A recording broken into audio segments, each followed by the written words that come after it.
I'm Oliver from Car Chat TV, and if you like car stuff too, go ahead and subscribe. Today's episode is all about this, the VW T-Cross.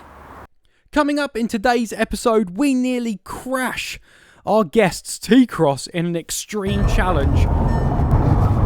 We find out how much space the T-Cross really has. It's a bit of a tight squeeze. And how does it perform in the real world? Hey, I'm better than you.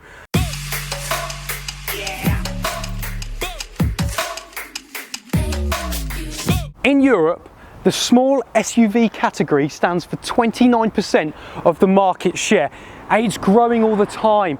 For instance, 2020, this year, the small SUV crossover category has outsold every other car in their sector. That's so massive, and it's only growing. The top 5 selling cars in Europe in this category are the Renault Captur, that's the top dog at number 1. Number 2 is the VW T-Roc. 3 is the Dacia Duster. Number 4 is the Peugeot 2008. And number 5 is this, the VW T-Cross. So let's have a little walk around of this little beauty. Let's start with the front of the car. If I crouch down, it is kind of boxy in design. There's not anything too outrageous like flaring wheel arches. It's pretty much designed for its demographic, which I think young families and really old people. Hey, tell me if I'm wrong, but I know what my gran loves.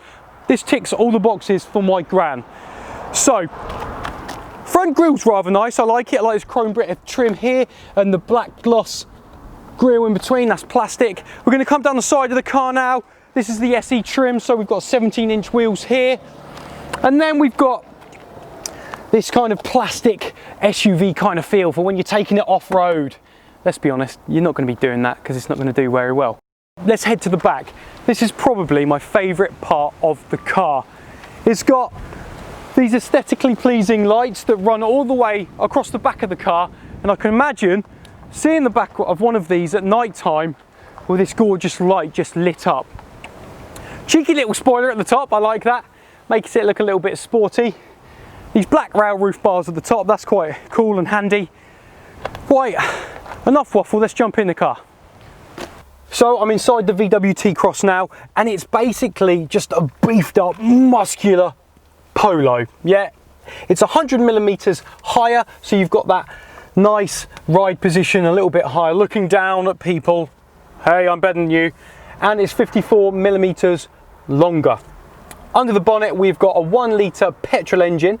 That's 3-cylinder, and there's a 95 brake horsepower, 5-speed, or this one, which is 115 brake horsepower, 6-speed, and also a diesel version at 1.6 litre as well.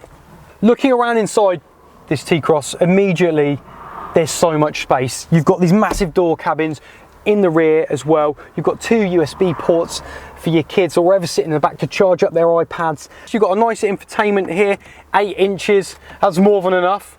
It's pretty bog standard. This material feels cheap and nasty, but hey, you get what you pay for. It's around 18 grand, the T-Cross. If you want any more features, you're gonna have to pay for it. It's the way of the world. But other than that, it's got loads of space. It's roomy, it's comfortable, loads of headroom. Right, let's see how quick it is to sync the dad phone to the infotainment. Okay, stop the timer now. Telephone. Done. Wow, that was pretty quick to me. I wonder where that sits on our leaderboard. Right, we've spoke about the interior and what it looks like, blah, blah, blah. Let's get to the fun part and take this thing for a drive. Okay, now this isn't the type of car that you are going to rag about. You've got your family in it, but you can always test to see if it's got some go. So already the steering feels kind of light. I've just gone over a few bumps. I haven't felt anything, so it's comfortable. And I believe when you're driving around your family, your friends or whatever, you are going to get that comfortable ride. I've got a motorbike behind me at the moment. He wants to race me. He's seen that spoiler at the back and that chrome T-Cross sign. Well, Mr. Motorbike Rider, it's not happening today because I've just hit a 30. This has also got lane keep assist. Some people like it, some people can't get along with it. Basically, if you come out of your lane, the little flashy light comes on and the steering wheel shudders to keep you on the right side. So I've been driving in it for a little while now, and one thing I've noticed is it's nice and quiet. I mean, you have got a small engine. 1 litre engine isn't going to be the loudest, is it? But it's quiet, it's peaceful. I just went over some more bumps, and in fact I'm aiming for the bumps because I want to see just what the suspension feels like. And I said it before, I'll say it again, it's a smooth ride. Right, I'm out on the road now. Let's stick it down a gear. It's got a bit of grunt. It's got a little bit of grunt. And 6th gear. Okay, so it's not that bad. It moves a little bit quicker than I thought. I've got some nice corners coming up, so it'll be good to test the cornering. I mean, at the end of the day, you're not going to be throwing this around corners at high speeds unless you want to tip the car. You know, it's a baby SUV. It's about comfort and cruise and practicality and fitting stuff in the boot. But that doesn't mean when you do get a corner, you can't give it a good old thrashing. So let's take a look at the VW T-Cross's boot. VW say that there's 385 to 455 litres of boot space, depending on how you slide these rear seats. You've got 14 centimetres of movement there. But can an ollie get in the boot? Oh yeah, do the worm, do the worm. A worm's like a little wriggle move. I used to do it at uni to get into tight crevices, you know how it is. So as you can see, right here, I'm in the boot, and the rear seats are all the way back. It's a bit of a tight squeeze, but I think we can agree, it's plenty of space. So I'm actually quite surprised. For a 1 litre engine, it has got some go. I thought it was going to be a little bit weak and a little bit sort of underwhelming and lethargic, but it's not. Especially if you just boot it down into down a gear, snap. You can have some fun with this car. It's not the most exciting car in the world, but it's not the most boringest either.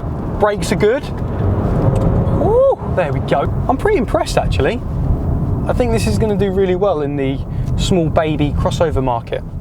So the person that owns this car doesn't want to appear on camera. I know, not all of us love that, but I asked them, would you like to be involved in a couple of challenges with this T-Cross? And they said yes. So let's get to the challenges.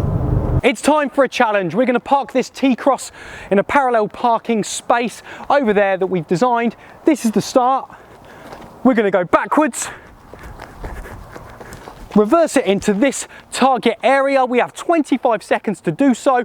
If we hit a cone, it's a 5-second penalty. Let's see who wins. Right, it's time for me to record my attempt at this parking challenge. Let's hope I win. Right, ready for ads? 3, 2, 1, go. Cannot see a thing on this car. Bam, this is how you do it. This is how you do it.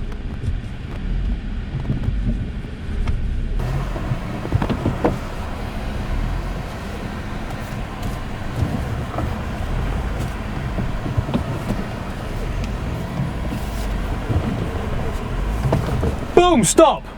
Right, let's have a little look at how accurate I was in that parallel parking challenge. Round the back. Not too bad, yeah. I didn't touch any of the cones, so no 5-second penalty for me. The front, also in. The wheels, nice and straight. I think I absolutely nailed that. Adam, did I go over the 25 seconds? Yeah. By how much? So you have 38 seconds. 38 seconds, okay. But 38 seconds, I still think I can win, because I think user X won't do it in 25 seconds, and I think user X will hit the cones. Let's see what they can do. 3, 2, 1, go. Oh, he's coming in slow.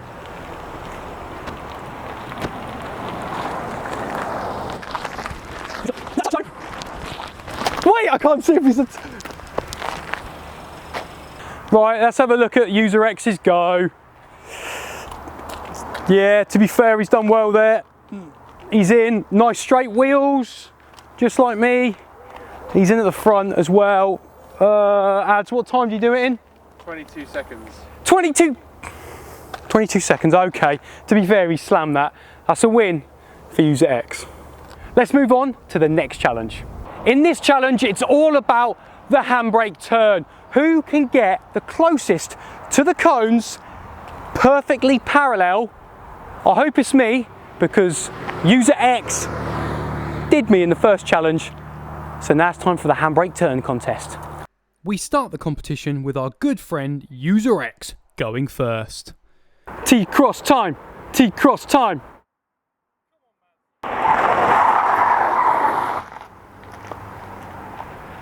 No, lad, stop! Don't move the car. So that was user X's go. Let's see how close he is to the cones.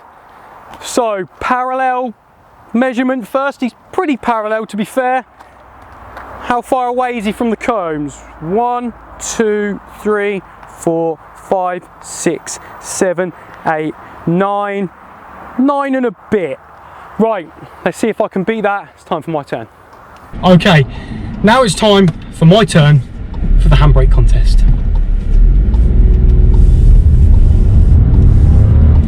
Come on, I can slam him. This guy's got nothing. I'm going to come out a bit wide here.